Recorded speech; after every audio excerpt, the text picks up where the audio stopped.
Shalom wanita Kristus yang tergabung dalam PWK Immanuel Wonosobo.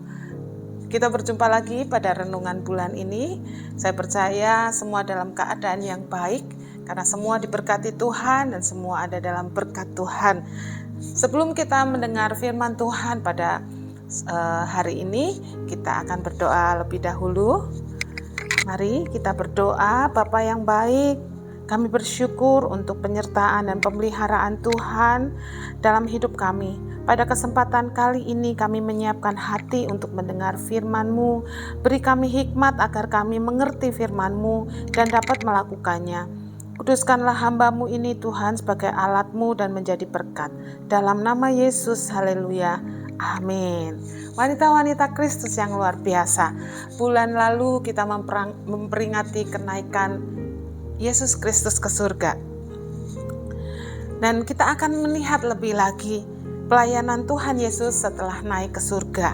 Jadi Yesus menyelesaikan pelayanannya 3,5 tahun di bumi, tetapi dia tidak berhenti di situ. Setelah dia naik ke surga, dia tetap melayani, dan kita akan ikuti teladan pelayanan Yesus dan kita terapkan dalam kehidupan kita. Mari kita akan baca perikopnya. Kenaikan Yesus ke surga. Kisah Para Rasul 1 ayat 8-11. Tetapi kamu akan menerima kuasa kalau Roh Kudus turun ke atas kamu, dan kamu akan menjadi saksiku di Yerusalem dan di seluruh Yudea dan Samaria dan sampai ke ujung bumi.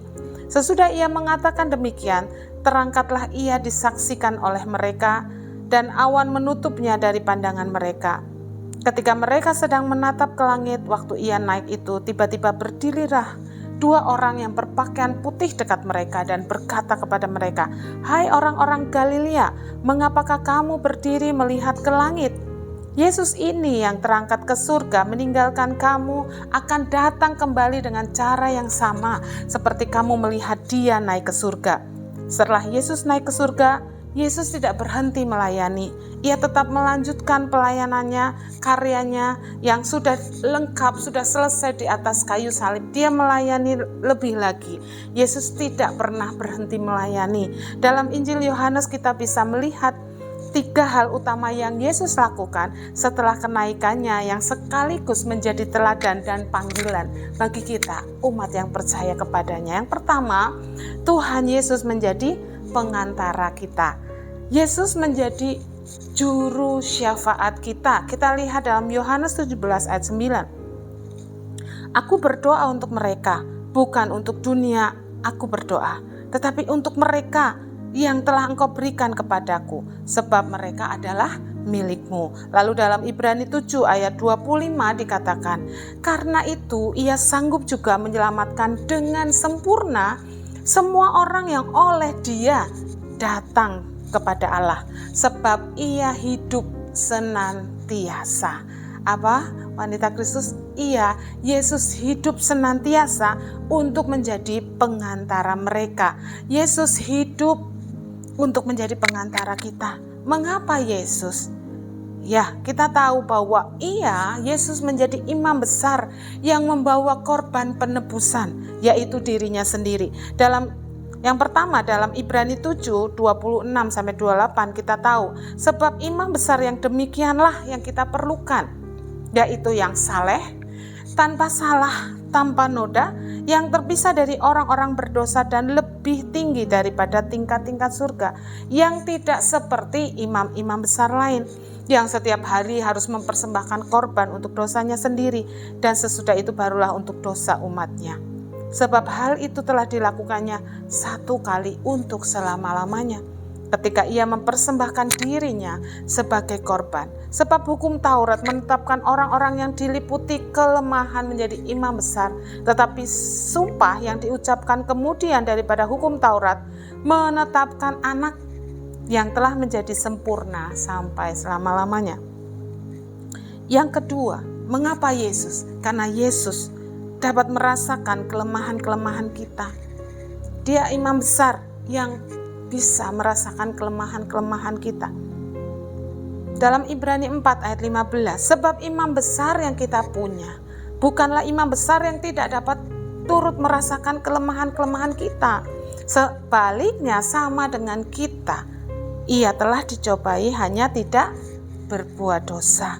Lalu dalam Ibrani 2 ayat 18, sebab oleh karena ia sendiri telah menderita karena pencobaan, maka ia dapat menolong mereka yang dicobai. Jadi apa yang dilakukan Yesus, wanita Kristus? Ia menjadi pengantara bagi kita di hadapan Bapa. Ia terus mendoakan kita di hadapan Bapa. Ia terus mendoakan dan memperjuangkan kita sebagai imam besar yang kekal. Perantara adalah seorang yang bertindak sebagai penengah yang berusaha mempengaruhi perselisihan di antara dua pihak demi mencapai sebuah kesepakatan. Hanya ada satu pengantara di antara Allah dan manusia, yaitu Yesus Kristus. Puji Tuhan. Mengapa kita tidak bisa mewakilkan diri kita di hadapan Tuhan? Mengapa? Karena Allah menentang kita. Kita tidak bisa mewakilkan diri kita di hadapan Allah. Kita menjadi seteru Allah. Oleh karena itu, kita butuh pengantara, yaitu Yesus Kristus. Ya, kenapa? Allah menentang kita karena adanya dosa. Dosa dijelaskan dalam Alkitab sebagai pelanggaran terhadap hukum Allah, sebagai pemberontakan terhadap Allah sendiri. Allah membenci dosa, dan kita tahu bahwa tidak ada yang benar, seorang pun tidak. Semua orang adalah pendosa akibat dosa yang diwariskan oleh Adam, selain dosa yang kita lakukan setiap harinya. Satu-satunya hukuman yang adil bagi dosa adalah kematian. Bukan saja kematian jasmani, tetapi kematian kekal. Hukuman yang patut bagi dosa adalah kekekalan dalam neraka. Itulah yang Tuhan Yesus lakukan. Dia menjadi pengantara kita. Allah yang terus meneladani kita. Dia terus berdoa supaya kita memperoleh keselamatan yang kekal. Dan kita tahu bahwa ada yang mendakwa kita setiap hari di hadapan Allah. Mereka siang dan malam di hadapan Allah kita mendakwa kita, yaitu si jahat iblis. Oleh karena itu Allah Yesus terus membela kita untuk kita ketika kita mengaku dosa kita, ia adalah setia dan adil. Dia ada menguduskan dan mengampuni segala dosa kita. Apa yang menjadi teladan bagi kita? Kita tidak lagi hidup untuk diri kita sendiri. Seperti Yesus, dia telah mati bagi kita. Dia hidup sebagai pengantara kita. Oleh karena itu tetap kita berdoa bagi jiwa-jiwa, berdoa bagi bangsa, bagi kota, dan bagi orang-orang yang belum mengenal Kristus. Lalu yang kedua, Tuhan Yesus menyediakan tempat di surga. Yohanes 14 ayat 1-3 dikatakan, janganlah gelisah hatimu, percayalah kepada Allah dan percayalah juga kepadaku. Itu yang Yesus katakan, karena di rumah Bapakku banyak tempat tinggal.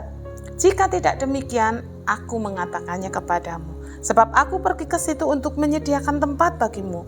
Dan apabila aku telah pergi ke situ dan telah menyediakan tempat bagimu, aku akan datang kembali dan membawa kamu ke tempatku, supaya di tempat di mana aku berada, kamu pun berada. Wanita Kristus, mari kita bayangkan. Sebenarnya kalau kita hidup di tengah para rasul 2000 tahun yang lalu, saat Yesus mengucapkan perkataannya ini, kemungkinan kita pun akan seperti Thomas. Ya, dia berkata, kemanakah engkau akan pergi Tuhan? Aku tidak tahu. Bagaimana mungkin aku tahu jalan ke sana? Kita dapat memahami Thomas karena kita pun mungkin akan mengajukan pertanyaan yang sama. Namun sekarang kita perlu berterima kasih kepada Thomas yang menyuarakan kegunahan pertanyaan-pertanyaan di dalam hatinya. Karena pertanyaannya, maka Yesus menjawabnya yang sabdanya meneguhkan kita. Akulah jalan, kebenaran, dan hidup. Tidak ada seorang pun yang datang kepada Bapa kalau tidak melalui aku. Kita diingatkan agar jangan takut dan gelisah. Mengapa? Karena Tuhan mengetahui bahwa kita mempunyai kecenderungan untuk menjadi takut, menjadi gelisah, Ya, permasalahan yang kita hadapi, tantangan, persoalan, baik itu keluarga, kondisi keuangan, pergumulan di dalam dosa, sakit penyakit, mungkin masa depan kita, ya, mengakibatkan kita menjadi gelisah dan khawatir. Namun dalam kemungkinan terburuk sekalipun, pada saat mungkin kita menjelang ajal kita, Tuhan mengingatkan tidak perlu khawatir. Sebab asalkan kita setia beriman kepadanya, Tuhan sudah menyediakan tempat bagi kita di surga. Haleluya. Puji Tuhan. Tidak ada kesukaran dan penderitaan selama-lamanya. Janganlah gelisah hatimu. Yesus berkata demikian, tunggu sebentar lagi, aku mau datang. Tuhan mau datang. Kristus adalah jalan menuju Allah Bapa. Ia mempersiapkan tempat bagi kita di dalam kerajaan surga. Kenaikannya menjamin bahwa surga adalah tujuan akhir orang percaya. Karena kita tahu tujuan akhir hidup kita adalah kekekalan bersama Allah, maka kita harus membagikan kabar baik, memberitakan Injil dengan giat agar rumah Bapa menjadi penuh, agar surga menjadi penuh. Lalu yang ketiga, teladan apa yang Yesus berikan? Tuhan Yesus mengutus Roh Kudus-Nya. Sesudah kebangkitannya dari alam maut, Yesus naik ke surga. Kenaikan inilah yang dimaksudkannya ketika ia mengatakan, adalah lebih berguna bagi kamu jika aku pergi. Sebab jikalau aku tidak pergi, penghibur itu tidak akan datang kepadamu. Tetapi jikalau aku pergi, aku akan mengutus dia kepadamu. Ia pergi kepada Bapa dan akan mengutus Roh Kudus. Siapa Roh Kudus? Roh Kudus adalah Roh kebenaran. Ia pergi kepada Bapa karena ia adalah anak Allah dan utusannya. Roh Kudus atau Roh kebenaran diutus untuk mengingatkan murid-muridnya akan perkataan-perkataan yang pernah diucapkan Yesus ketika bersama-sama melayani di bumi ini. Yesus mengutus Roh Kudus sebagai apa? Wanita Kristus sebagai penolong dan penuntun bagi kita, gerejanya, agar kita tidak ditinggalkan sebagai yatim piatu.